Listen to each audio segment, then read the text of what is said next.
Halo, Assalamualaikum warahmatullahi wabarakatuh. Kami dari kelompok 4, kelas Matematika B, angkatan tahun 2022. Kami dari UIN Maulana Malik Ibrahim Malang. Baik, kami akan mempresentasikan dari mata kuliah Sejarah Peradaban Islam mengenai perkembangan Religious Knowledge ilmu atau ilmu agama Islam. Sebelumnya, perkenalkan, nama saya Mardatillah. Dan saya Maulana Zahra. Jangan lupa like, komen, dan subscribe. Sebelum masuk ke materi kali ini, mungkin dari teman-teman semua masih asing dengan apa sih revealed knowledge itu.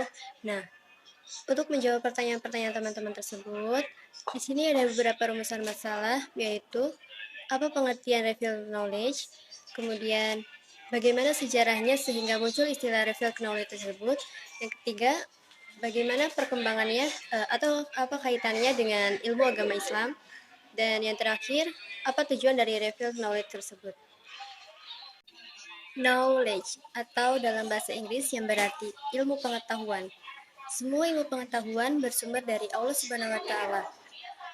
Kemudian, untuk pengklasifikasian sumber tersebut dibagi menjadi dua, yaitu yang pertama revealed knowledge dan yang kedua ada acquired knowledge. Untuk revealed knowledge itu maksudnya adalah suatu ilmu pengetahuan yang diperoleh langsung atau bersumber langsung dari Allah Subhanahu wa taala yang diturunkan kepada Nabi sebagai kitab suci atau wahyu dan kepada waliullah yang disebut dengan ilham. Sedangkan acquired knowledge itu merupakan suatu ilmu pengetahuan yang diperoleh atau didapatkan dari usaha. Jadi ada proses usaha, proses observasi, proses berpikir, di mana proses tersebut tetap menggunakan alat-alat dari Allah Subhanahu wa taala berupa panca indera dan akal. Jika revealed knowledge berasal langsung dari Allah Subhanahu wa taala, jika acquired knowledge itu membutuhkan usaha untuk mendapatkan ilmu pengetahuan tersebut. Kemudian, apa bukti konkret dari revealed knowledge? Bukti konkretnya yaitu berupa wahyu atau disebut kitab suci, dan dalam Islam sendiri yaitu Al-Quran. Kemudian untuk ilhamnya biasa kita kenal dengan ilmu-ilmu tasawuf, yaitu hasil berpikir para ulama. Kemudian untuk bukti dari acquired knowledge yaitu berupa disiplin ilmu, diantaranya ada matematika, fisika, kimia, astrofisika, dan lain-lain.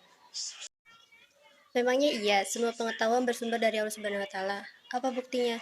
Nah, untuk menjawab pertanyaan tersebut, Allah Subhanahu wa taala berfirman dalam Quran surat Al-Alaq ayat 4 sampai 5 yang berbunyi Allazi 'allama bil qalam 'allamal insana ma lam ya'lam, yang artinya Dia Allah yang mengajarkan manusia dengan pena, dan Dia mengajarkan manusia apa yang tidak diketahuinya.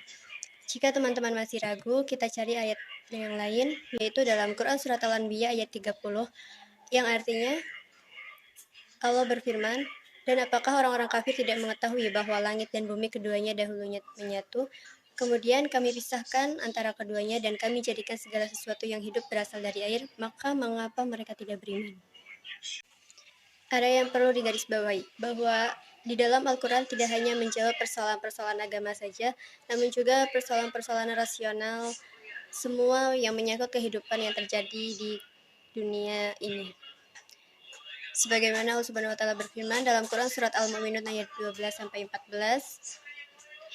Di sana Allah Subhanahu wa taala menjelaskan bagaimana penciptaan manusia dari mulai berasal dari suatu saripati yang berasal dari tanah, kemudian saripati tersebut menjadi air mani dan kemudian berkembang di dalam suatu rahim yang kokoh, kemudian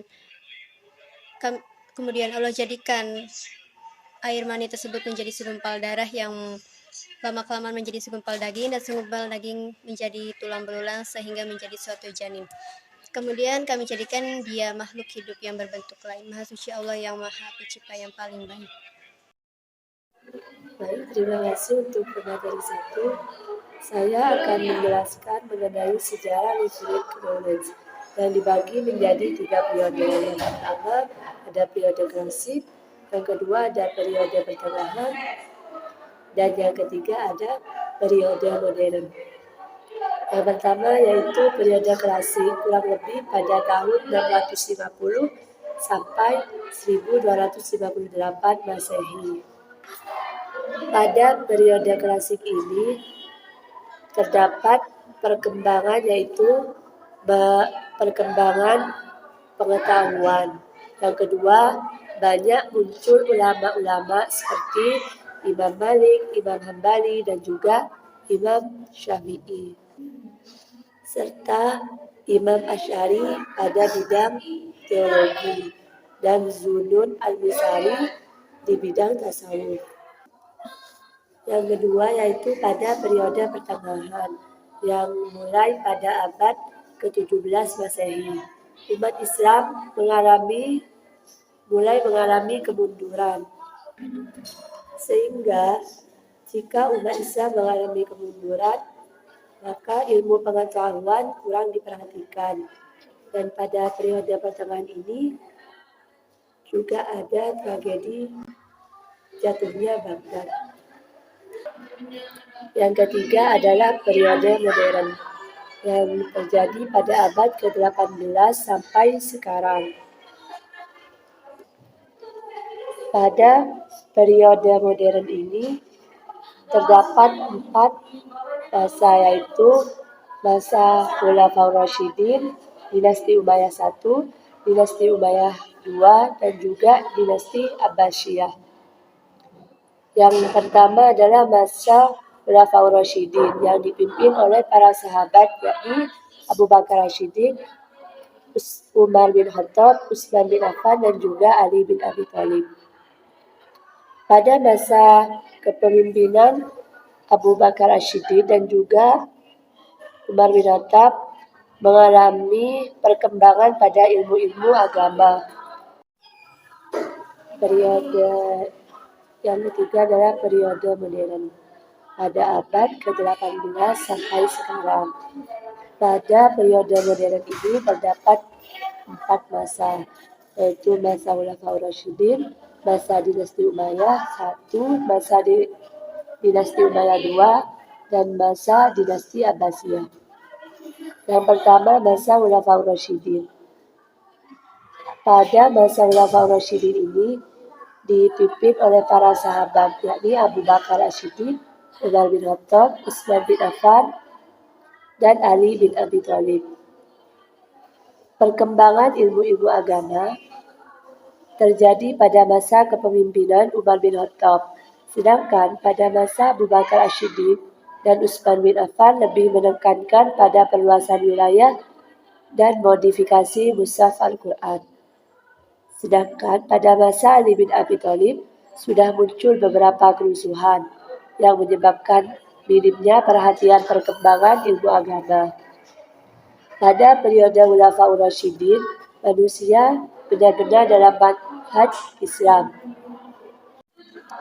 Dan yang kedua pada periode modern ini yaitu ada masa dinasti Umayyah I yang terletak di Syria pada tahun 661 sampai 750 Masehi.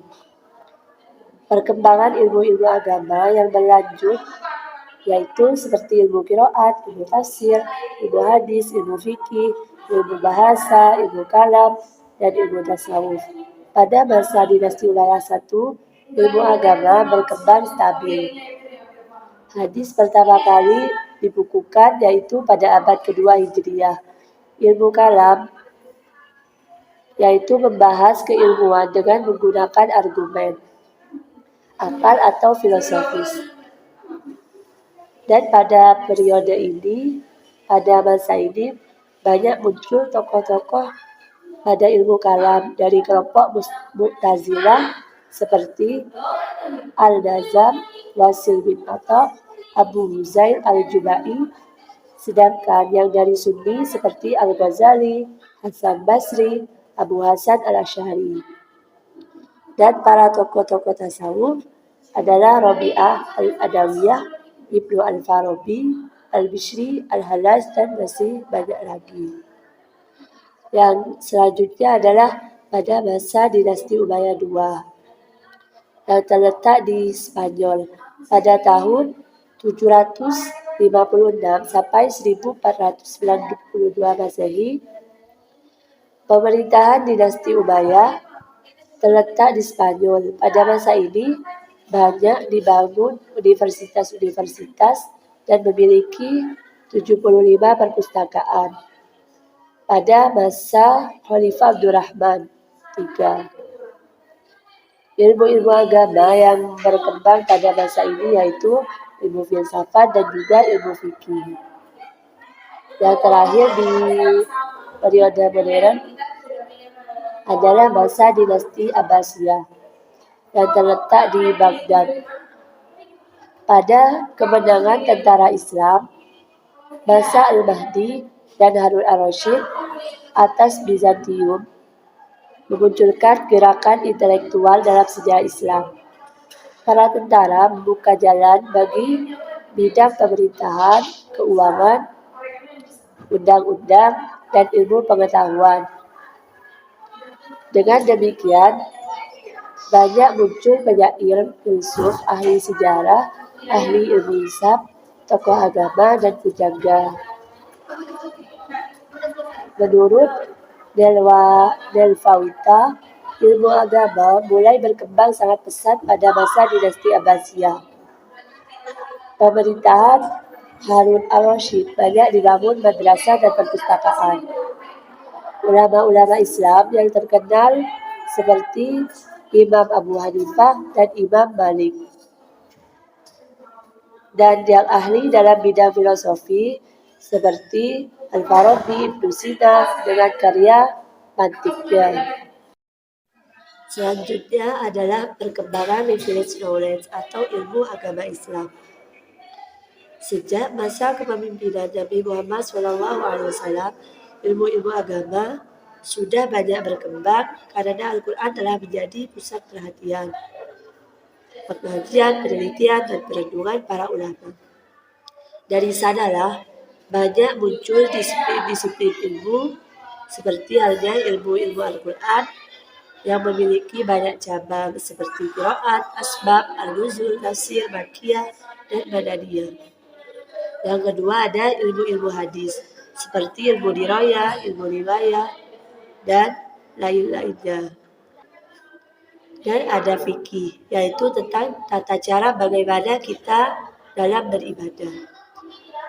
Ada usul fikih yang mengenai prinsip-prinsip beribadah. Ilmu kalam atau disebut dengan teologi Islam yang membahas tentang elaborasi rasional terhadap konsep dan rukun-rukun Islam. Dan juga ada tasawuf yang mengajarkan mengenai tata cara menyucikan jiwa, mencerdikkan akhlak, dan juga membangun lahir batin. Al-Quran tidak hanya menjawab persoalan agama, tapi juga semua tentang yang terjadi di alam semesta juga ada dalam Al-Quran, seperti dalam ayat berikut. Oke, materi selanjutnya yaitu perkembangan ilmu agama Islam yang dibagi ke dalam 5 periode. Yang pertama adalah periode pembinaan. Periode pembinaan ini berlangsung pada masa Nabi Muhammad SAW. Yang kedua adalah periode pertumbuhan yang berlangsung sejak sepeninggalan Nabi Muhammad SAW sampai masa akhir Bani Umayyah, yang diwarnai dengan berkembangnya ilmu-ilmu nakliyah. Yang ketiga adalah periode kejayaan. Periode kejayaan ini terjadi pada Daulah Bani Abbasiyah, yaitu jatuhnya Baghdad. Periode yang keempat ada periode kemunduran. Periode ini terjadi sejak jatuhnya Baghdad, jatuhnya Mesir ke tangan Napoleon, yang ditandai dengan runtuhnya sendi-sendi kebudayaan Islam. Periode yang terakhir yaitu periode pembaharuan. Periode pembaharuan ini terjadi sejak penduduk Mesir dipimpin oleh Napoleon sampai saat ini. Kemudian, apa tujuan reveal knowledge? Ilmu dalam pandangan Islam adalah suatu kebutuhan yang harus diraih oleh setiap muslim.